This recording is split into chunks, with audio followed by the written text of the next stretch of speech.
बिस्मिल्लाहिर्रहमानिर्रहीम। अस्सलाम वालेकुम। मैं हूँ जवेरिया और आप देख रहे हैं जवेरिया फूड सीक्रेट। आज हम बनाने जा रहे हैं केपीके की मशहूर सौगात जिसका नाम है इशाला। तो चलिए स्टार्ट करते हैं।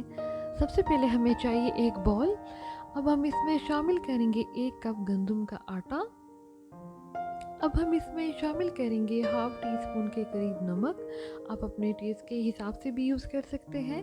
अब हम इसमें आहिस्ता आहिस्ता पानी डालेंगे और इसको अच्छे से मिक्स करना शुरू कर देंगे। बहुत ज़्यादा भी हमने इसको थिक नहीं करना, ना ही हमने इसको बहुत ज़्यादा लिक्विड करना है। आप देख सकते हैं इसकी कंसिस्टेंसी। अब हम इसमें शामिल करेंगे 1 अंडा और इसको अच्छे से मिक्स कर लेंगे। आपने इस बात को बहुत ज़्यादा ध्यान रखना है कि इसमें गुठली ना बने, क्योंकि अगर इसमें गुठली बनेगी तो हमारा इंशाल्लाह बिल्कुल भी अच्छा नहीं बनेगा। इसको अच्छे से मिक्स कर लेंगे और इस कंसिस्टेंसी में इसको ले आएंगे। बहुत ज़्यादा भी आपने इसको लिक्विड नहीं करना। अब हमारा तवा हो गया है गरम। घी हमने ऑलरेडी डाल दिया था। देसी घी का हम यहाँ पे इस्तेमाल करेंगे, ऑयल में नहीं बनाएंगे।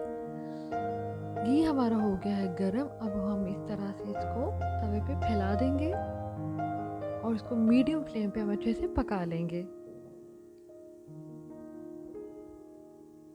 अब हम इसकी साइड चेंज कर लेंगे बहुत ही सॉफ्ट हाथों से और बहुत ही मीडियम फ्लेम पे हम इसको पकाएंगे। बार बार हम इसकी साइडें चेंज नहीं करेंगे। अब साइडों पे हम इसकी घी लगा देंगे और इसको थोड़ा सा उठा देंगे ताकि हमारे इंशाल्लाह नीचे से अच्छे से पक जाए।